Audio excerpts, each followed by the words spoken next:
Welcome to tonight's live stream. I'm going to get started in a moment.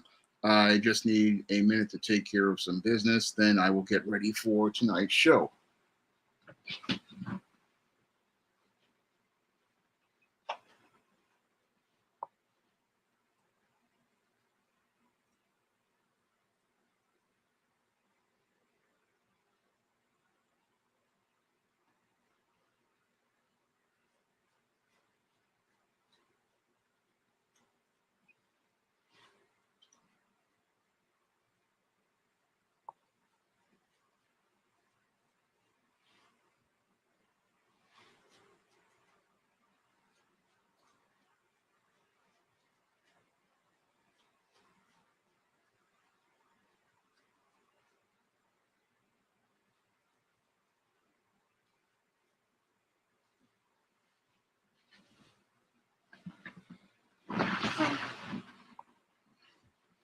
Okay, now I'm going to let everybody on social media know that the show is on the air and I'm about to get started.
What's going on, Sean Holmes? Glad to see you here. And I have had a very busy day of filming videos. So there's a lot of content getting ready to come out this week. And I'm getting ready to put out some more content for next week. So there's a lot of content coming on the channel. And I'm hoping you guys will enjoy all of the content that's coming.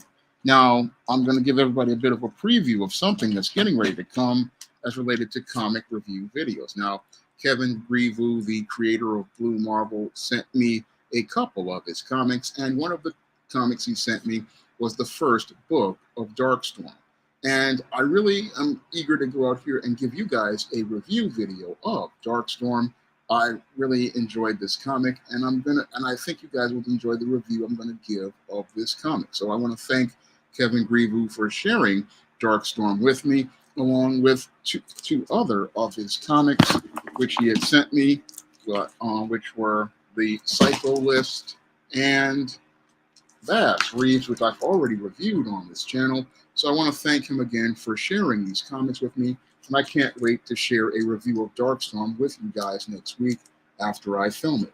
So that's an upcoming review coming on the channel.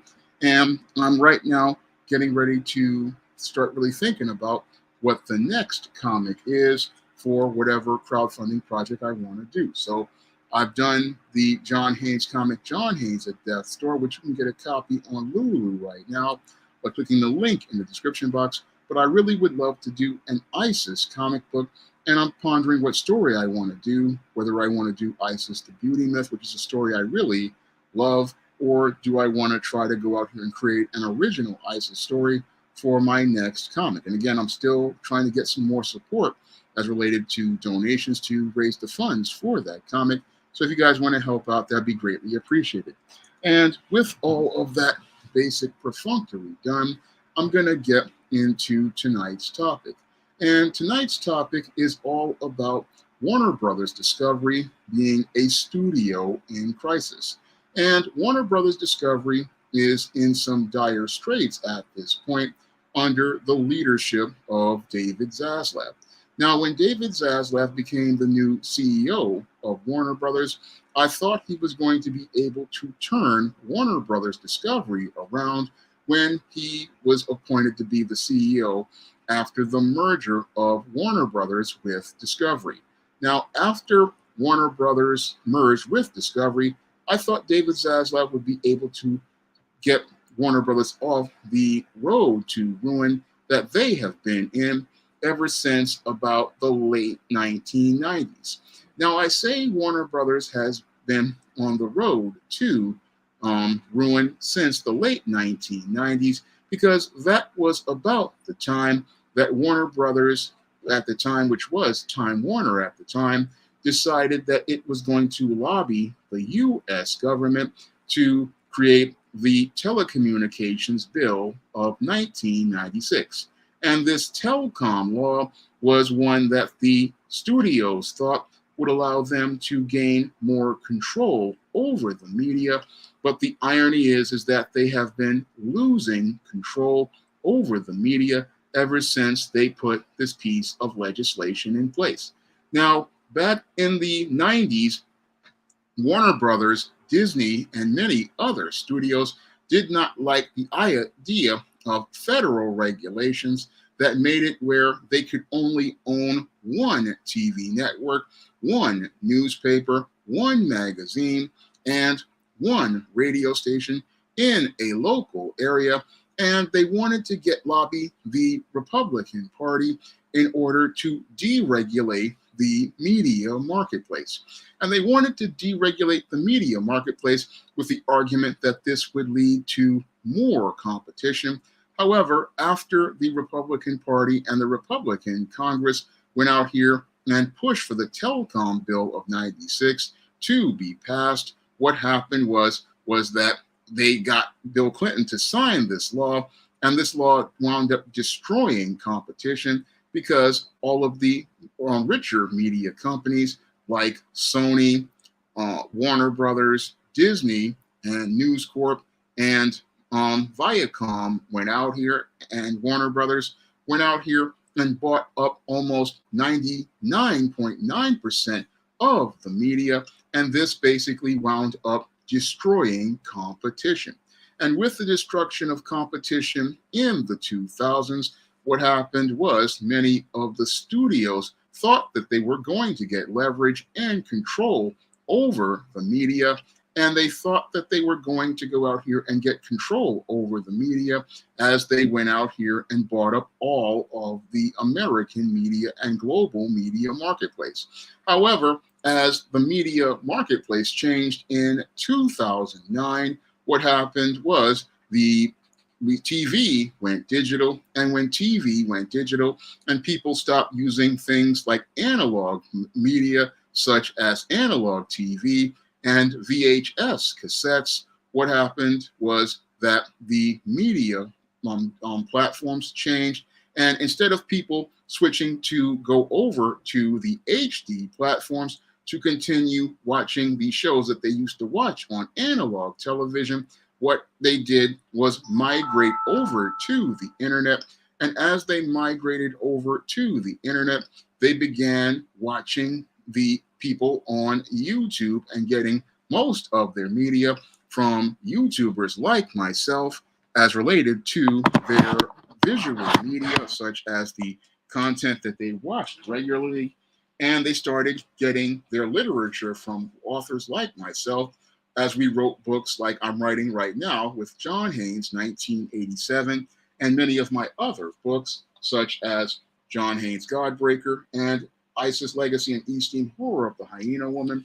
People would go out here and pick up the works of independent creators, and that basically started to shatter the whole dominance that the Big Six had over the media. And over time, as the Big Six started losing market share to independent creators, they found themselves in a place where they stopped looking to compete and they started becoming more and more dependent on media such as the franchises like the MCU, Star Wars, and many older parts of their catalog. And this basically started laying the foundation for the crisis that Warner Brothers Discovery was in. Now, in the mid 2000s, many of these studios were doing well with a lot of these franchises, like the Dark Knight franchise, things like the MCU, the DC Extended Universe, and these were billion-dollar franchises.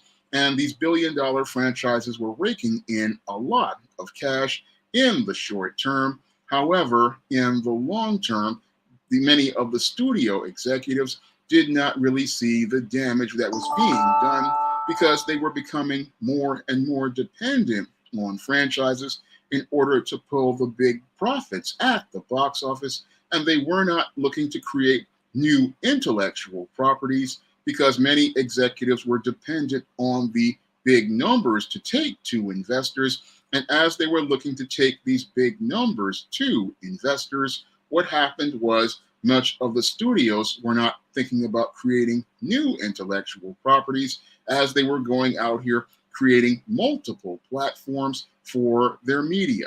And as they were creating all of these different franchises, they were basically not really thinking about the big picture. And as YouTubers started to gain ground and the streaming service Netflix started to gain ground, many of these studio executives started to get greedy. Now, these studio executives, as they started to get greedy because they started to see Netflix raking in billions of dollars from going out here and making money not only on their original content, they also were making money on a lot of the content they were paying the studios for. And what many of these executives at Warner Brothers were not thinking was you were getting revenue from Netflix as related to them airing repeats that were already airing on your own networks that you already owned in syndication. So what they didn't see that Netflix was actually paying them for content. And this is where Warner Brothers and Disney started to get very jealous of the success of Netflix. And because they wanted to go out here and rack up the profits that Netflix was making, what they wanted to do was go out here and compete with Netflix as related to creating streaming services. Now, this is where Warner Brothers as a studio was in a really bad place because Warner Brothers wanted to go out here and create the HBO Max service, as it was called, in order to have a streaming platform for Warner Brothers content. And they also were struggling as related to their DC Extended Universe, which never really caught on. And these two business decisions did serious damage to the already struggling Warner platform. And as the Warner platform had already been struggling as related to some of their intellectual properties, like the DC universe, which had already been damaged by years of Dan Didio being in charge, and then him launching the New 52 in 2011, which destroyed DC's intellectual properties values and led to them losing money, not only as related to the plummeting comic sales, but also losing money as related to licensing and merchandising. So Warner Brothers has been hemorrhaging money for an extended period of time. And as Warner Brothers has been hemorrhaging money for an extended period of time, Warner Brothers has been struggling because it has spent a lot of money trying to build up this DC Extended Universe, which was run by Zack Snyder. And sadly, the results of the DC Extended Universe never met the levels of success of the Marvel Cinematic Universe. And as a result, Warner Brothers has been struggling because they have had tunnel vision as related to these tentpole movies, and with them are losing the Harry Potter films early on in the 2010s, they were depending heavily on the DC extended universe in an effort to try to prop up themselves. And that was another tactical mistake. And it was a tactical mistake because Warner Brothers really was not working on developing new IPs. No, it was still trying to go out here and carry on with older IPs. One, like many of their older properties, and two, they were out here focusing on heavily on big budget franchises, and they really were not focusing on creating new original material like they did in the past with movies like Bad Teacher, movies that would be considered mid but still did very well because they had a lead actress like Cameron Diaz, and they walked away from the focus on actors and stories and focused heavily again on the superhero franchises and franchise movies. And that has really done a lot of damage to their brand because many of these movies really underperformed, like Man of Steel. Batman v Superman basically flopped, and Justice League wound up flopping. Yes, they had successes with Shazam, Aquaman, and Wonder Woman, but the whole overall DC extended universe has been a money pit for Warner Brothers, and they have not really developed a business model as related to films over the 2010s that has allowed them to be profitable, because any smart studio executive knows not to put all of their eggs in one basket, and you always want to have a lot of smaller budget films made because usually the profits from the smaller budget films help you mitigate the losses on the bigger budget films. But many studio executives got in this superhero movie race, and this is why Warner Brothers Discovery was the foundation for them being a studio in crisis. Now, Warner Brothers Discovery, as it had to deal with flop after flop as related to the DC extended universe and the creation of HBO Max and the lockdowns during the pandemic winding up killing their box office, has been in dire straits. And Warner Brothers was a company that was basically struggling as the pandemic started to end and the jab mandates came in place because people were hesitant to go to the theater and because they were afraid of getting COVID. But now, 2 years later, the studio is struggling, and the studio was struggling because they didn't really have a lot of strong films outside of their superhero franchises or things like Kong versus Godzilla. So they were not really focusing on developing fresh, new concepts. And as a result, what happened with Warner Brothers, they continued to struggle, and the studio was taking losses to the point where they were already down as related to debt.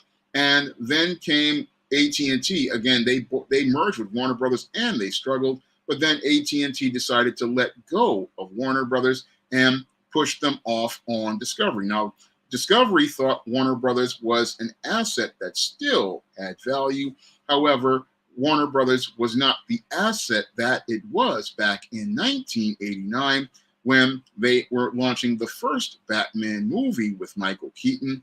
Now, back in 1989, Warner Brothers was a billion-dollar company, and throughout the 90s and the early 2000s, it was a powerhouse of a company, but multiple bad business decisions as related to their intellectual properties and their catalog, they have done damage over the years to the Warner Brothers brand, and the Warner Brothers brand has lost a lot of value as related to its overall value because a lot of the older movies in it basically have started to depreciate in value, and many of the properties that they're creating right now have not proven to be profitable because with many of the newer movies, they have not been able to go out here and gross strongly at the American box office and the international box office. And with many of the newer movies not really making money like they used to, Warner Brothers has been in a serious place where they're losing lots of money, and they're losing lots of money because what's happened with the superhero genre is the same thing that happened to the musicals epic movies and war movies during the late 60s, the audience's tastes have changed, and many of these movies are having these high budgets that make the films impossible to pull a profit. This is the business model that almost bankrupted Hollywood in the late 60s and the early 70s. And sadly, it looks like history is repeating itself with Warner Brothers and Disney. It's looking like Warner Brothers and Disney are in this dire situation because they made the big mistake of going out here and investing too heavily in their DC extended universe. And now that they've invested heavily in their DC extended universe, they have overextended themselves. And now Warner Brothers is in over $45 billion in debt. And they're in $45 billion in debt because Discovery basically absorbed a lot of the losses from Warner Brothers. And now Discovery, after losing so much money with the acquisition of Warner Brothers, is trying to find ways to mitigate costs. And that's where David Zaslav thought he had things under control. And he thought after he canceled Batgirl and multiple projects, he'd be able to right the ship. However, he made one major mistake, and that one of those major mistakes was going out here and thinking that he needed to go out here and release The Flash. Now, the decision to release The Flash is one of a series of really bad decisions made by David Zaslav. And I looked at that decision and I knew it was going to be a disaster because you cannot really sell a movie like The Flash when the lead actor, Ezra Miller, has been involved in numerous criminal scandals with alleged criminal actions. And those actions basically are ones with allegations of pedophilia and grooming. And that's not something you're going to be able to sell an audience on when you're trying to appeal to women and children. And that's one of the bigger problems that has plagued Warner Brothers as related to its superhero movies. It has plagued them because they started the DC extended universe as being harder, grittier, and more adult, when the core audience you want for superhero movies are families and children. And this has impeded Warner Brothers at the box office. But things really came to a head with the Flash movie, because the Flash movie was one movie where people thought David Zaslav was basically throwing a middle finger up at the audiences of women and children. And as he did this by continuing to support a movie featuring an actor who had been participating in alleged grooming and violence against women and pedophilia, allegedly, this alienated many of those mothers and children and basically led to The Flash, leading it to it being a flop. Now, David Zaslav probably thought, oh, because the movie got good test numbers as related to test screenings, he could market it around the nostalgia of Michael Keaton, but there was no marketing this film.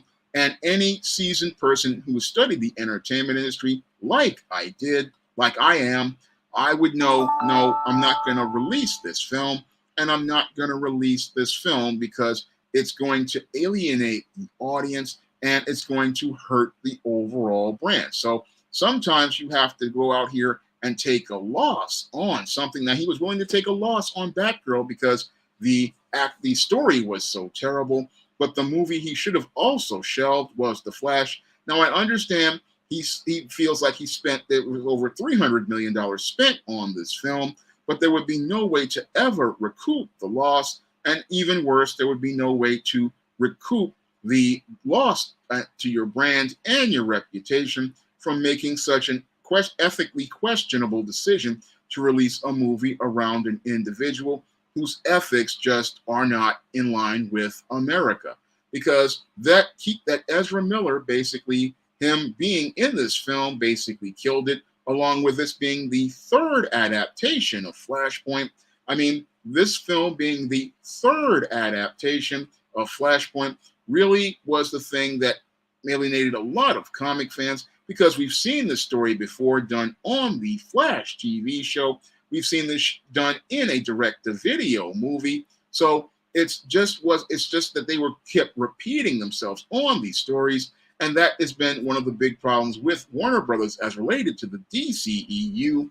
They have gotten this tunnel vision, and as they've gotten this tunnel vision, they keep trying to make the same characters over and over again, and they keep making the same bad decisions over and over again. Now, the definition of insanity is doing the exact same thing and expecting a different result. But Warner Brothers thinks that this is doing business, but they're really just going around in a circle, and they are starting to go into a downward spiral after the failures of Black Adam, Shazam, Fury of the Gods, and now The Flash. And with them having 3 straight flops, this is a sign that the new DC Cinematic Universe may be dead on arrival. Now, the new DC Cinematic Universe is one of the reasons why all of these movies failed, because David Zaslav prematurely announced that James Gunn and Peter Safran were going to be taking over as related to the new DC studios, and with them announcing that, oh, we're making a new DC studios, people had no reason to watch many of the older movies as related to the DC extended universe, because with this universe basically ending as canon, this made it where a critical question every screenwriter like myself has to answer before we put fingers to the keyboard. This made it where people didn't have to go out here and have an incentive to go answer that question. And that question is, why should we care? Why should the audience care about watching movies in a universe that is no longer canon?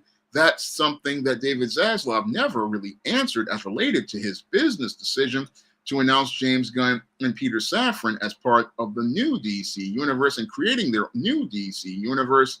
This basically was one of the most boneheaded decisions, because you've got all of these films made, you've spent billions of dollars on these films, and there's no way that these films can ever make any money at this point, because these films are no longer considered to be canon. So the viewer has no reason to care about these movies, because these movies, they just don't matter at this point.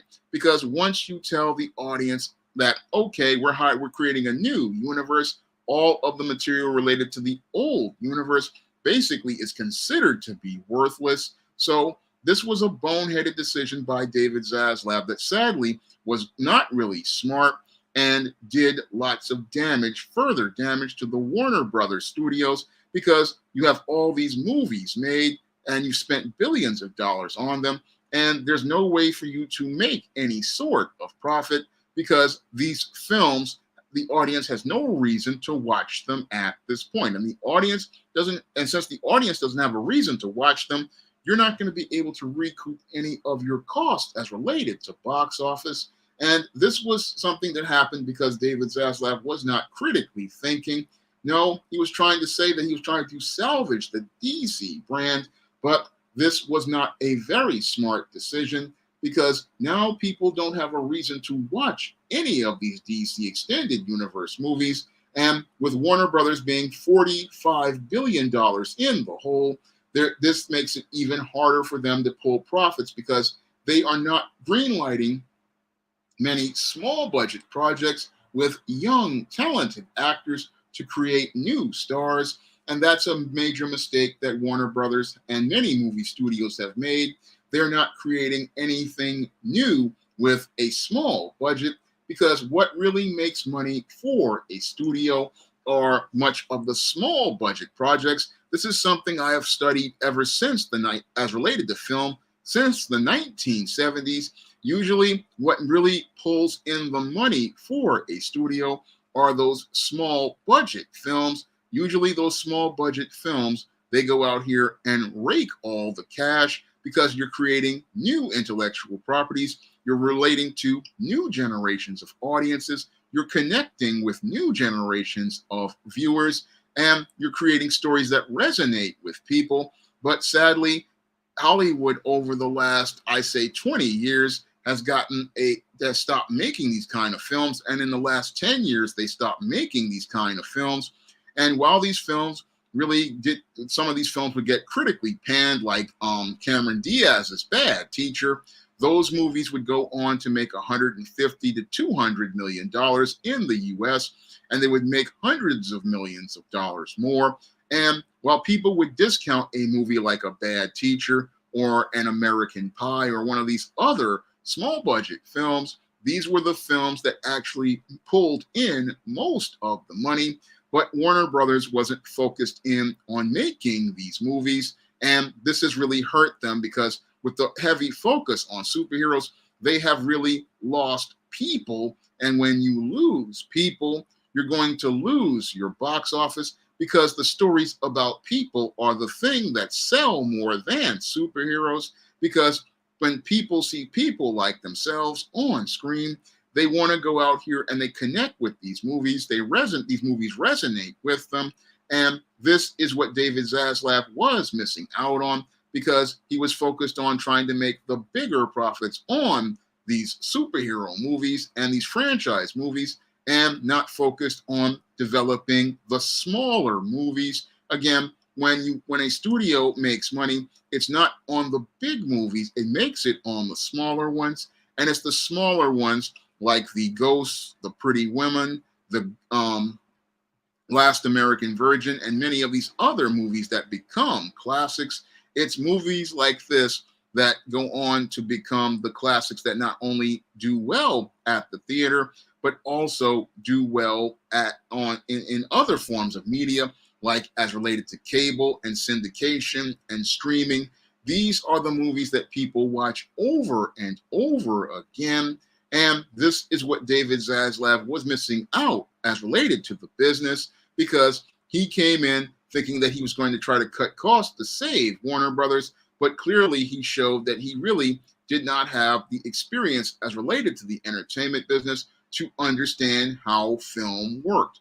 And that showed with the way he completely mishandled Turner Classic Movies, which I talked about 3 hours ago in a video. When it came to Turner Classic Movies, David Zaslav was just firing people, not understanding that Turner Classic Movies was an essential part of Warner Brothers. Now, Turner Classic Movies was created by Ted Turner to preserve cinema, because cinema is a major part of American history, and we lost a lot of silent films from the 1920s up to 1950 because studios were not caring about the film they preserved. We lost a lot of TV shows because a lot of studios would wipe shows after they aired. And Turner Classic Movies was a network that was designed to preserve all of these films, make sure that these prints were maintained, make sure that the stories of these films were kept so that people could understand the historical context of these films. And that was really the thing that basically showed that David Zaslav had basically lost his way, because when David Zaslav first came out, he said that he wanted to go out here and preserve film in an effort to go out here and maintain relationships with filmmakers. However, his decision to try to lay off most of the staff of Turner Classic Movies showed that he really was participating in actions that were diametrically opposed to preserving film, because Turner Classic Movies was a channel designed to make sure that these, not only were these films aired regularly, but the prints of them were preserved, that there were documentaries made on the history of these films, and that the history of Hollywood was preserved for future generations. So here we have a CEO who said, oh, I want to preserve movies and I want to attract filmmakers. However, his actions were diametrically opposed, and that showed me a leader who was starting to be controlled by his feelings instead of maintaining a course as related to direction. Because I believe what happened with David Zaslav is that he's starting to get spooked as related to the box office failures of movies like Shazam! Fury of the Gods, movies like Black Adam, and movies like The Flash. I believe these box office failures are starting to get him scared and starting to get him desperate. And as he's been getting desperate, he's starting to make decisions based on emotion without critically thinking. And that's where people like Steven Spielberg and Martin Scorsese had to go and call him in and pull his chain because they see a CEO who is in crisis and not seeing how his decisions are damaging Warner Brothers further. Because a CEO is somebody who has to be a visionary with a long-term plan. But it looks like to me that David Zaslav, sadly, isn't that guy. I thought he would be to plan long-term, like the late Brandon Tartikoff when he rebuilt NBC. No, when I look at David Zaslav, I see a CEO in crisis and a CEO in crisis to desperately try to save a studio, but he doesn't really have the business experience as related to movie studios and how they work. And he's just going around reacting to everything and again putting the eggs back in the broken basket as related to superhero movies when the plan should be going out here looking for new original material from screenwriters like myself and starting to invest in those 40 to $50 million movies at this time, because that back in the 80s, these films would be the $5 to $10 million movies that could get 30 to 40 million at the box office. And again, it's time to start investing in these smaller budget films in the effort to try to go out here and make some money, because these smaller budget films are the place where you're going to be able to showcase original stories. One, two, you're going to be able to go out here and be able to test out some brand new performers. And that's something that Warner Brothers and all these studios desperately need to do, because many of the so-called stars are getting up in age, and it's time to really start investing in the future, which are young actors. And this is something that the studios have not been doing. And Warner Brothers and Disney have not been doing this. And it's really egregious as related to Disney, because their whole business has been cultivating and developing young stars. And this is another reason why the studios are in crisis, because the median age of many of their performers is 40 or 50 at this point. And you're trying to sell movies to the audience with people who are 40 and 50 years old. And this is keeping you from being able to get to the Generation Z and Generation Alpha kids who want to see material that reflects their world. With many of the Generation Z and Generation Alpha kids, they are not seeing any sort of investment in them. And that's making it where they have no motivation to go to the theater, because a lot of these superhero movies, again, they focus on characters from baby boomers to Generation X to Gen Y, but they're not really focusing on the later generations or developing the stars of the future. So this is also why Warner Brothers Discovery is a studio in crisis, because any seasoned executive will tell you you've got to start focusing on developing some rookie talent and some low budget material or some new material. You've got to start focusing on developing new talent in new movies if you hope to go out here and create some box office hits. But many of the studios, because they have become these giant conglomerates over the last 25 to 26 years due to the Telecommunications Bill of 1996 that became the Telecom Act, has become extremely slow and sluggish, and the studio heads have become extremely comfortable, and they're not really out here looking to compete. And that is one of the reasons why many of the studios today are struggling. They're struggling because they are out here, they're not really as hungry and competitive as they were back from the 70s to the 90s. And they're not hungry and competitive because the Telecom Act of 96 makes it where they think they can buy their competitors. And again, when you start to buy when you have so much control over the media, you lose your passion, you lose your hunger, you lose your desire. And that really messes up people who have lots of stuff. You lose your hunger and your heart for creating. And that is the worst thing that has happened as related to American media. And I go in depth on part of this in my previous live stream, The Decline of American Media, because there's no hunger or passion, because people don't have to compete. Now, one of the things that made American media so great from the 70s to the early to 1996 was that people had to compete. And when people have to compete, that forces people to step up their game, and they have to step up their game because they don't want to lose the audience. However, when you have only four companies out here competing for the audience, they really stop caring. And because they stop caring, what happens with many of these media platforms is they start to get lazy, they start to get comfortable. And that's what happened with Warner Brothers Discovery, which has been killing a lot of content over the last 20 plus years. I mean, we've lost soap operas, we've lost talk shows, we've lost court shows, and we have guys like David Zaslav saying, oh, these shows cost too much money. But it was these kind of shows that were bringing in the revenue, and they could bring in the revenue if you had good leadership. But the problem is that, again, people getting comfortable because they don't have to compete. And because they don't have to compete, what has been happening is we've had TV shows going on, like in the case of Disney and Fox, The Simpsons going on for 34 years, court shows like Judge Mathis going on for 25 years, Judge Judy going on for almost 30 years. People in media work longer than people work at GM plants these days or corporate jobs. I mean, the average corporate job lasts about a year, but these days, if you can get a job on TV and your show can get renewed, you're practically going to be working for the next decade or decade and a half, because many of the studio execs have become extremely lazy.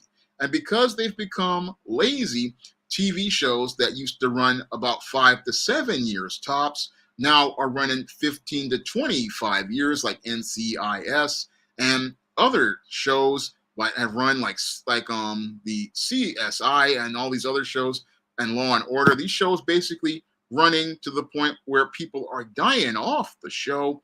And again, that's all due to the studios becoming lazy. And now that the studios have become so lazy, they're in a point where the studios are in crisis. And this is where Warner Brothers Discovery is right now.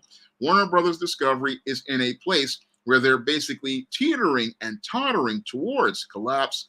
And they're teetering and tottering towards collapse because the network has lost its competitive edge. It's lost its hunger for creativity. It has gone out here and become a big bloated organization that is bogged down in debt. And again, this is even before David Zaslav took over. What has happened is the Telecom Act of 96 has made a lot of people lazy, made a lot of people in media comfortable, and it's taken off their edge. And again, this has led to the studios becoming in crisis because they are more dependent on these big budget movies and the international box office rather than going out here and taking the time to risk and invest in smaller budgeted movies and giving new rookie filmmakers an opportunity to show their vision. This was what pulled the studios out of a hole in the 70s when they had fallen into that hole in the 60s when the baby boomer audiences rejected the World War II movies, when the baby boomers rejected the epic movies based on classic novels, when they rejected the historical films, when they rejected the musicals. It was the small budget movie that basically saved Hollywood. And that small budget movies started out with Melvin Van Peebles' Sweet Sweetback and Tom Laughlin's Born Losers, two films that basically cost next to nothing, but became the first blockbusters before Star Wars came out. It was all of these smaller budgeted movies that paved the way for saving the entertainment industry. And sadly, the people who are running the entertainment industry, they are not really understanding that the approaches that they're using and the content that they're creating is not appealing to audiences. And while they throw big money at the problem, they're getting beaten these days by YouTubers who are creating new media like New Black Media. I mean, New Black Media has gained an inroads as related to the Black audience because Hollywood doesn't want to create content for Black viewers outside of the bootleg content created by guys like Lee Daniels and Tyler Perry. that don't resonate with audiences that are younger.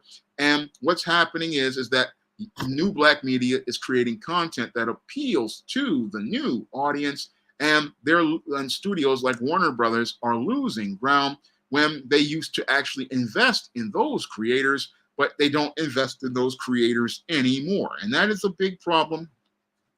Again, with Warner Brothers, they are not focusing on the future. They're still stuck in the past. And that's a major problem with Warner Brothers that I'm seeing with them. They don't invest in new talent. And again, in the entertainment business, you're only as good as your last project. And that's why a lot of studios back in the day always invested in young talent, because young talent would go out here and appeal to younger audiences. And this would allow you to go out here and sell to the younger audiences and make the money from young customers. But these days, most of the studios, because they're run by really a group of people who are stuck in an insular environment, what is happening to these individuals is they are living in an echo chamber. And as they live in this echo chamber, all they do is focus heavily on old 20th century franchises and old 20th century characters. And what sadly is happening is the audience for these characters are getting older. The audience for these characters are passing away, and they are dealing with diminishing returns. And that's where David Zaslav made a major tactical error this week as related to putting up the catalog of Warner Brothers movies, music, and television up for $500 million. He put half of the catalog of movies, music, and television up for sale. And this was a desperate Hail Mary. And again, not a smart move, because he's trying to raise funds to try to save Warner Brothers, but he's taking and throwing away wealth-building assets that really don't have much value that he thought they had, because these assets basically started to depreciate in value. And I saw this in an article I posted in a link inside of the description box as related to this video. Warner Brothers is trying to negotiate a $500 million deal to sell part of their catalogs off. And again, not a very smart business decision, because this is showing that you are just desperate at this point, because he's looking at that $45 billion debt and trying to find any way out, but you're undervaluing assets that have already depreciated and lowering their value even further by just trying to have a fire sale on them. I mean, part of this are several of the Batman movies, part of the Purple Rain soundtrack. Again, things that were icons of the 1980s, but 40 years later, they don't have the value that they used to. Excuse me. I'm sorry. But they don't have the value that they used to. And he's desperately trying to go out here and raise cash on assets, because he thought they were worth so much money, but they're not. But the whole thing is, I already knew from years ago that a lot of these assets were depreciating assets, because the audience that knew them is getting older. I mean, many of the movies that were made for Gen Xers when I was a kid, many of those movies are 40 years old. Many of the people who used to watch those movies are starting to get older. I mean, I'm going to be 50 in September. And many of the people out here, they are getting older and starting to get ready to die. And again, this is not a good place for Warner Brothers as related to all of the assets they've gone out here and acquired. I mean, they've acquired a lot of classic movies, but the whole thing is they acquired a whole bunch of depreciating assets, believing that they have value. And again, this is why Warner Brothers is a studio in crisis, because any smart studio executive, if I ever was one, I would say, look, you got to go out here and create new assets, because new assets are going to be the thing that allow you to keep your catalog up. They're the thing that's going to allow you to keep your value. They're the thing that are going to allow you to go out here and continue to make money. I mean, you have to create new IPs, but many of the studios, they're too scared to create new IPs, and they don't want to create new IPs because they are scared of failing. But the whole thing is, the entire entertainment business is a risk business. And if you don't understand the business, is they are just afraid to take a risk. But the whole thing is, the only thing that led to saving the entertainment industry back in the late 60s and 70s was taking risks. And that's how they got the rewards, because they made movies like The Godfather. They made movies like Star Wars. They made movies like Saturday Night Fever. They made movies like Rocky. Again, these were movies that the studios originally thought would fail, but these were the movies that defined a generation. And the studios didn't want to go out here and do this because they wanted to go out here and make what they thought would work. And again, this is not working at this point. And David Zaslav is scrambling, looking for something to work. But the whole thing is, he's just canceling stuff to get tax write-offs, and he's just trying to promote stuff and trying to salvage stuff like The Flash. And that's not really a business plan. No, a business plan is going out here and taking risks. That's what the late Brandon Tartikoff did when he went to rebuild NBC with the help of Bill Cosby. That's what Brandon Tartikoff was doing, because had he not taken that risk and invested in Bill Cosby, NBC would have gone bankrupt, and we would only have 3 networks, because Fox would, and I don't even think Fox would have come on, because the reason why they took a risk on Fox was because of the success of NBC. So we really would have just been 2 TV channels and a bunch of syndicated networks, local networks. That would have been what happened with TV in the 80s, as NBC would have died like the Dumont network. And again, that's all because Brandon Tartikoff took a risk. And Brandon Tartikoff took a risk because he saw this. There was a big Black audience that had already been proven in the 1970s. And he had already gone out here and made that effort as related to seeing that audience, and saw a way to build on the success of that audience. And if it wasn't for Brandon Tartikoff, we wouldn't have the images of Black people. Him and Bill Cosby basically revolutionized television for a generation. And again, that's the type of risk we don't have. And Juwan Buchanan leaves a brilliant statement. He says, a lot of the normies are part of the problem because they're focused on getting their representation and seeing their token superhero carols like Miles, Swell, or Lit Up. I have to agree with that, yeah, because that representation really doesn't represent anything. I mean, that's just a reskin Spider-Man, and it really doesn't help anything. I mean, he's just a knockoff Spider-Man, and what I want to see is a actual original Black character like Static and like Isis or John Haynes. That's what I would rather see than some knockoff Spider-Man. And it's not really representation; it's just a knockoff with imitation powers, and it doesn't help really anything. I'm sorry you missed part of the stream, Gabriella Bradley. You can catch the rest of it on the rebroadcast. But what I'm talking about is Warner Brothers Discovery being a studio in crisis. And Warner Brothers Discovery is on the brink of collapse because they've just put their half of their catalog up for sale for $500 million.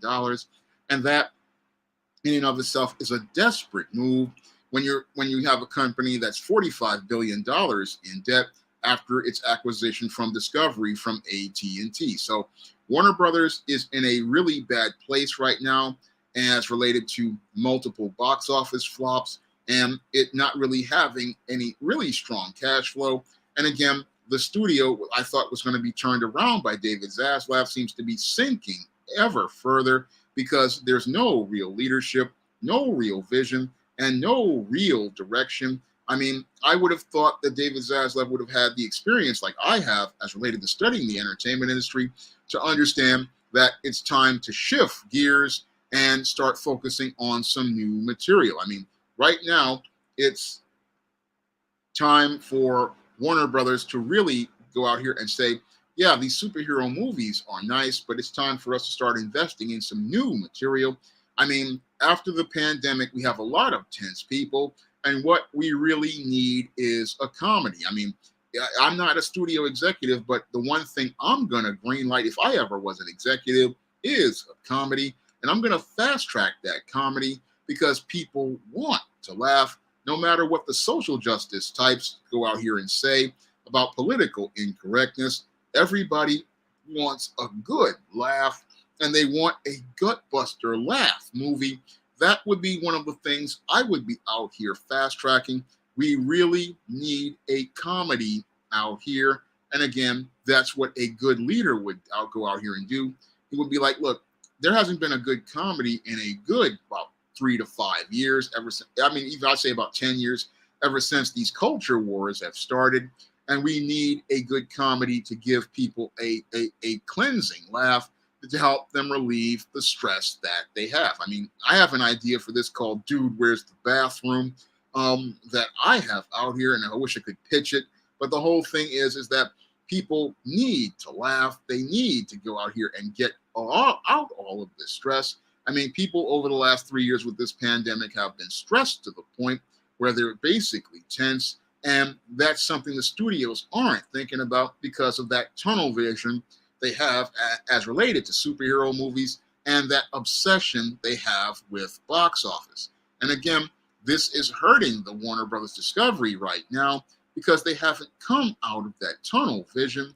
And because they haven't come out of that tunnel vision, what's happening is that the studios they're still thinking about, we need to make the big box office. We need to make the big box office. I'm like, no, you need to go out here in order to make the big box office. You've got to regroup, and you've got to regroup by accepting, hey, that's a loss over on these superhero movies and these franchise movies. I mean, this is old material. This stuff you're making is old material that's tired. The audience is basically burnt out on it, and you're making the same movies over and over again. I mean, we just got through dealing with a series of Superman and Batman movies, and now you want to make more Superman and Batman movies. Again, definition of insanity is doing the exact same thing and expecting a different result, and that's why it's time to shift gears. And any good person who's in the media understands that media is sort of like a stick shift car. You got to know how the gears work, and you got to have a understanding of instinctively knowing when to shift, because anybody who's driven a stick shift car knows that you got to have a sense of where the gears are in order to shift. And that's one of the thrills of driving a stick, is that you get this instinctive approach as related to shifting the car, and that allows you to get more control over the engine. And that's what people have to understand about being a studio executive. You have to know when to shift. And when I was looking at superhero movies as far back as Age of Ultron, that's when I was saying, hey, these studios really need to shift the gears. This is starting to hit the peak as related to things, and you need to start investing in new material.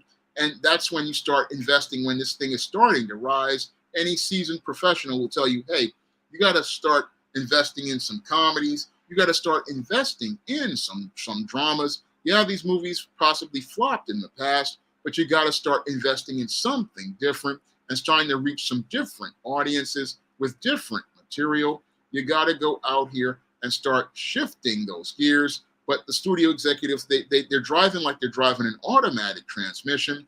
And again, the Telecom Act of 96 has them driving like an automatic transmission, just driving real slow and letting the car drive itself. But in this business, you've got to either run the business or it runs you.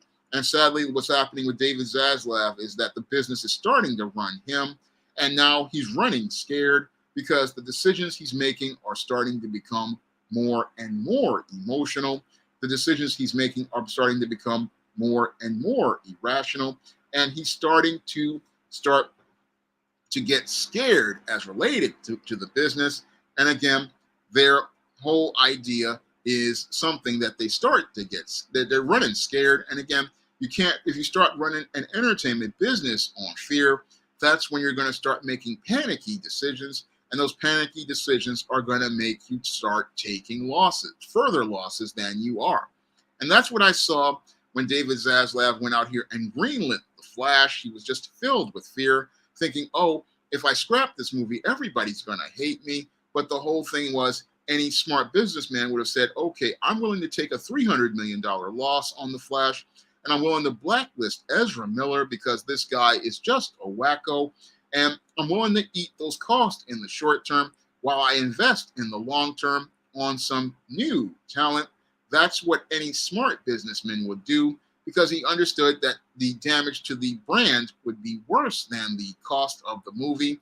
Because with The Flash, they were losing their brand, because you're sitting here standing behind a guy who was not going to sell to the mothers and the children.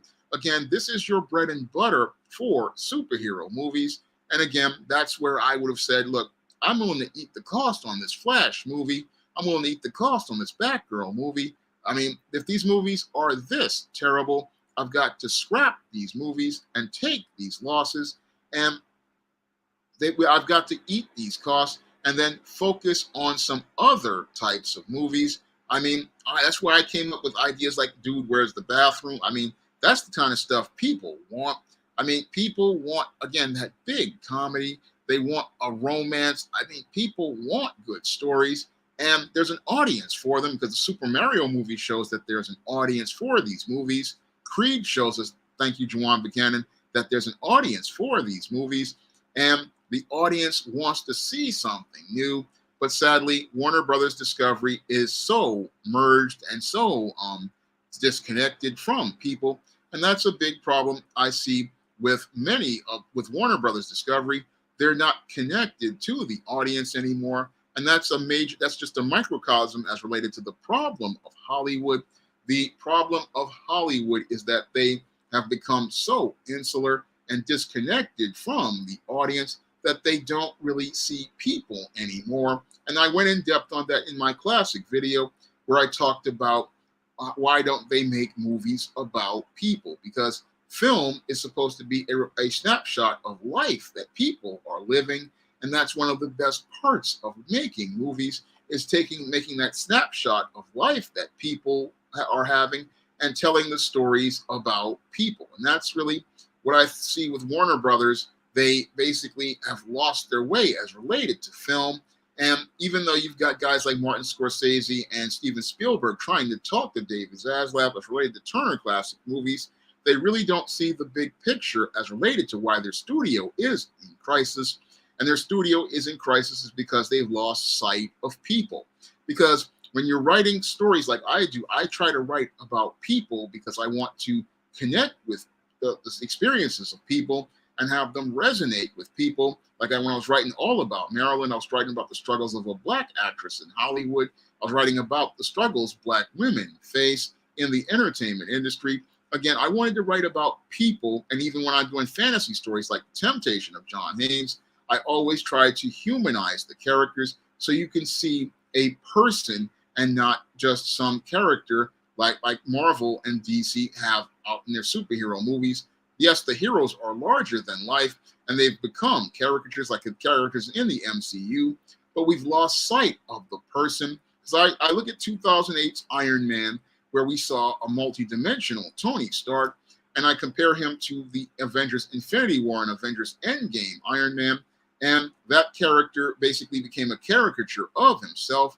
He really lost all of his depth and dimension, and he lost all of the aspects that made him a cool character, which was him being a human being who had learned how to connect with people when he became Iron Man. We lost all of that as related to that character, and that was the sad part about Avengers Endgame, in addition to the compromised ethics, where these heroes basically were acting just as bad as Thanos. So that was the thing that really just is sad about the superhero movies, that we've lost the whole connection to people.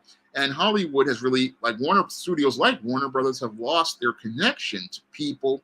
And that's the saddest part, again, about David Zaslav, is that I thought he would be able to turn the studio around, but he's just another man in crisis and showing us that there's really not much hope of anything changing at Warner Brothers until they possibly start hemorrhaging losses to the point where they wind up like the studio did in the late 1960s, where they were on the brink of bankruptcy. What's going on, Rob IS? Glad to see you here. I'm talking about Warner Brothers Discovery being a studio in crisis, and I don't know which studio is going to collapse first, Warner Brothers Discovery or Disney. I mean, Disney is also in the same dire straits because Disney is a bloated company after they went out here and took out loans to buy Fox from Rupert Murdoch. They have, and Lucasfilm and Marvel, they are a bloated, overstuffed company with lots of IPs that are depreciating as we speak. And a lot of the IPs that they're trying to make and the content they're making really isn't resonating because they're rushing out a lot of quantity products instead of quality products. and that it's really not really resonating like it should. Well, Sean Holmes, as related to the Flash movie leading into a Batman Beyond, I doubt that would have happened because David Zaslav canceled Batman Beyond, and the whole thing is that Batman Beyond basically there's no way to do it at this point because Michael Keaton's Batman as related to Flashpoint wound up dying at the end of the movie, so the Flash would have never led to a Batman Beyond movie due to the poor writing as related to the Flash movie. So I'm looking at the overall thing as related to Batman Beyond. And again, it would have been a good idea as related to film if they got Michael Keaton for it. But the sad part is that Warner Brothers, again, short-sighted, gambled everything on this Flash movie.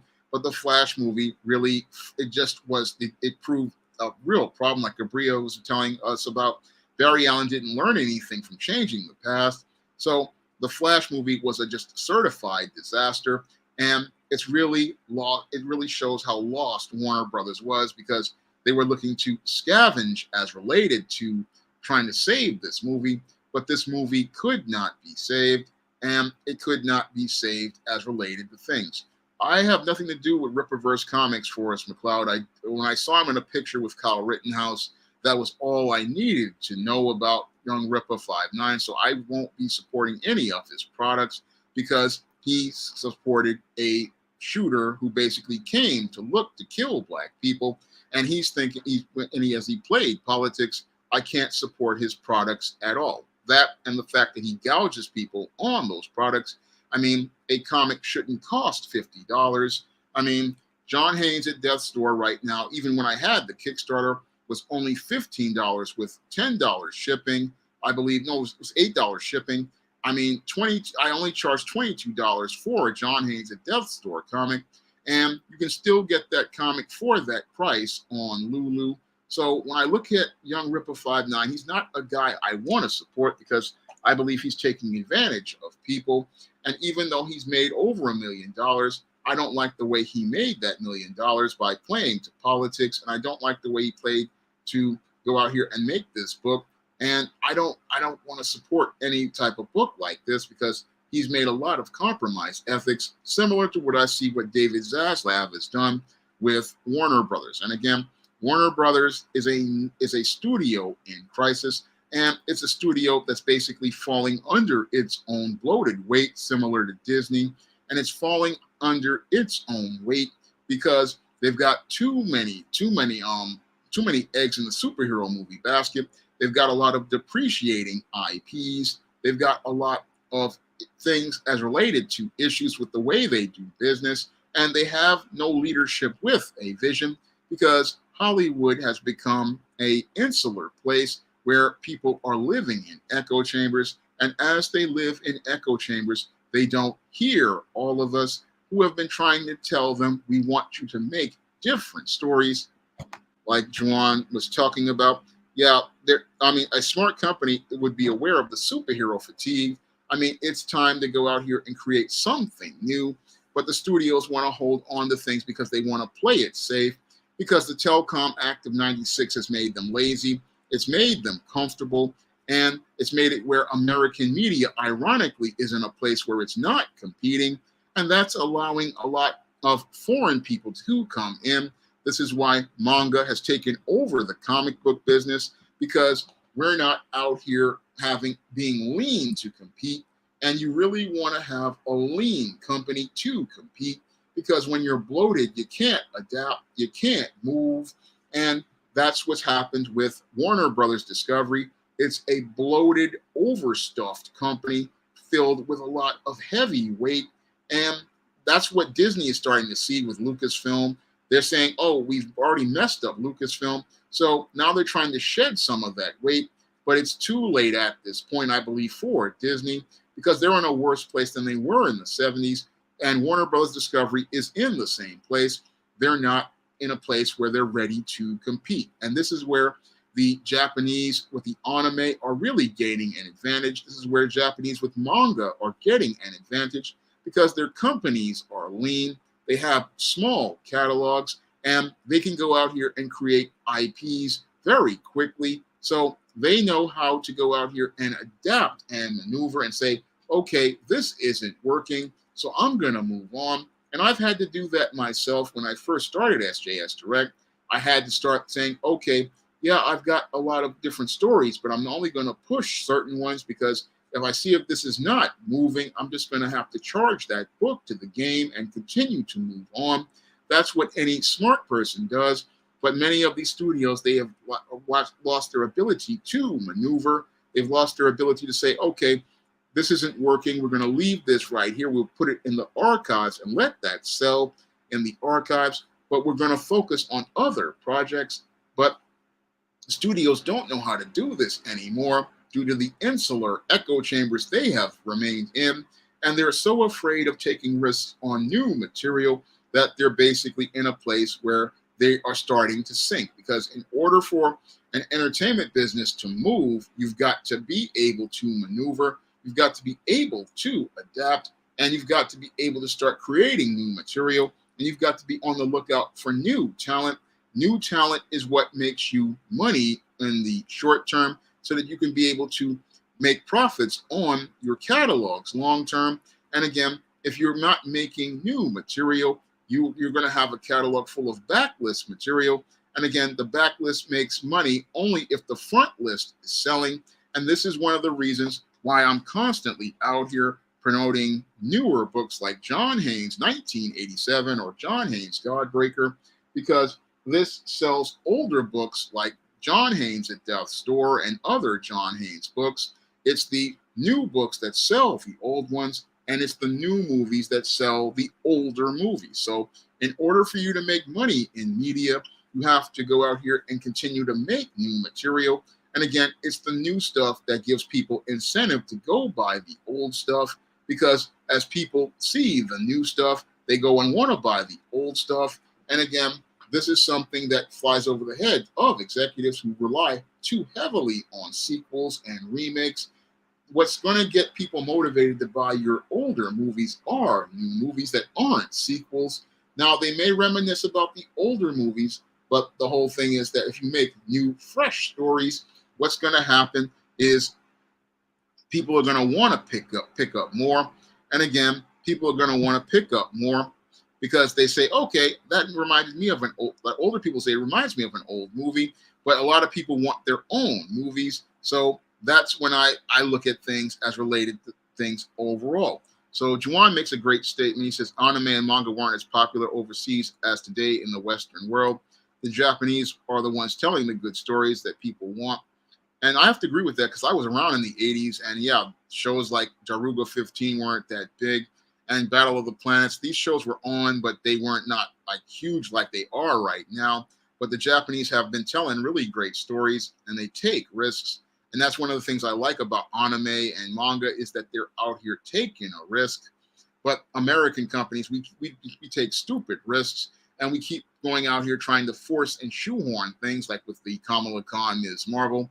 Keep trying to shoehorn this character, keep trying to force this character, and they don't really know that, okay, if something doesn't work, you try something new, and you bring in some new creators to put some fresh stuff on it. Sean Holmes makes a good point. He says that WB's executives started to get overconfident with Robert Pattinson's Batman's movie success. Well, I have to say that their problems really started before them. Their problems really started way back as far as 1980 with Superman 2. And that's when their problems really started, because Warner Brothers executives notoriously interfere in many of their movies. And because Warner Brothers executives interfere in many of their movies, what happens is that they wind up alienating their audiences, and they wind up alienating their audiences because they go out here and they just go out here and make movies that nobody wants to see. So Warner Brothers is notorious for doing this, alienating their audiences and just meddling with their films like they did with Superman 2 when they fired Richard Donner and brought in Richard Lester, like they did when they kicked Tim Burton off the Batman movies, and when they went out here and just they've been doing this for over 35 years, and they have messed up a lot of their franchises, not just Superman, not just Batman. I mean, Warner Brothers has been its own worst enemy ever since it was Warner Brothers. And with them becoming AOL Time Warner, and no, becoming Time Warner first and AOL Time Warner, and now Warner Brothers again, and then Warner Brothers Discovery, they have been their own worst enemy. They have been undermining their own success for decades, and they have been doing damage to their own brand for decades. And now they are basically on the brink of collapse due to their just decades of mismanagement. And again, David Zaslav is just one of many that basically have run Warner Brothers into the ground.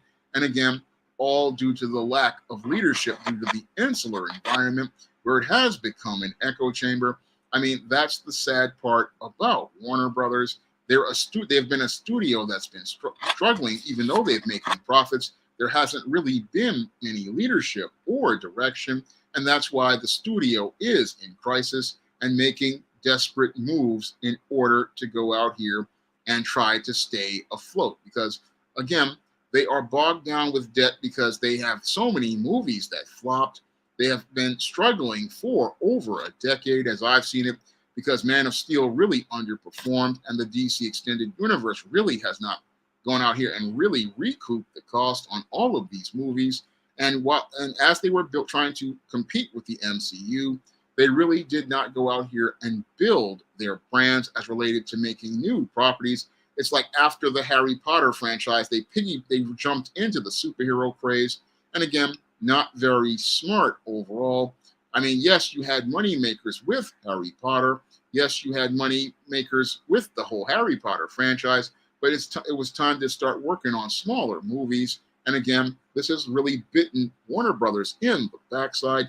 And again, I look at Warner Brothers Discovery, and it's a studio in crisis, and one that is in dire crisis because they just have become, like I've said before, fat, insular, and disconnected, and they're not in a place where they can adapt. I mean, when I look at studios today, one of the things that I know is going to be a blockbuster is a comedy, and nobody's talking about making a comedy at this point because everybody's about social justice, everybody's about representation, everybody's about so-called diversity, passively but aggressively not giving Black filmmakers opportunities to make films. So this is a problem that, again, has led to Warner Brothers Discovery falling off very badly. And I believe that they're on the brink of bankruptcy because they basically, as I see it, are a studio in crisis. So I'm going to get ready to wrap up tonight's stream. But before I go out here and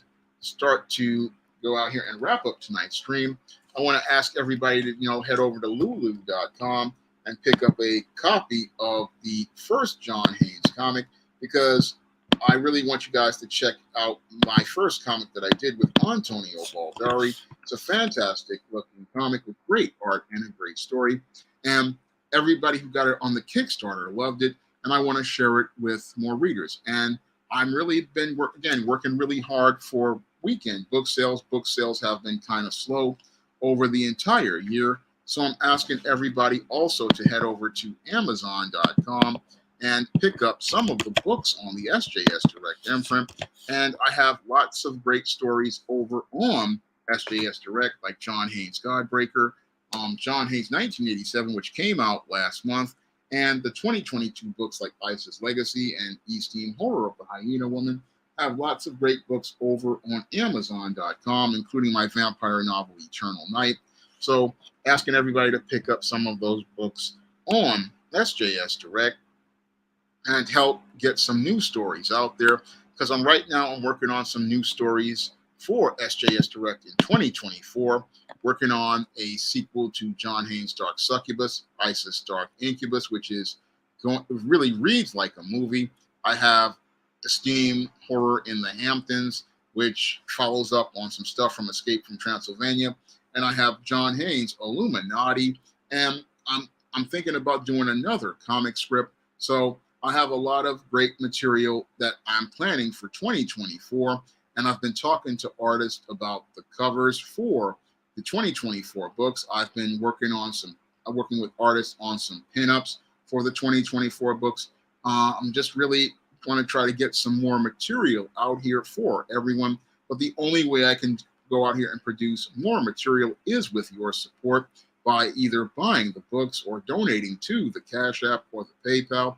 That allows me to continue to make content on New Black Media, the only place where you can get positive images of Black people. So that's what I'm trying to do as related to creating media out here, and I can only do that with your support. So I want to thank everybody for coming out to tonight's stream. And I'm taking a lot of risks as related to different projects. So I want to thank everybody for coming out to tonight's stream. I hope you'll be there for next week's stream. Everybody have a good evening, and everybody have a good night.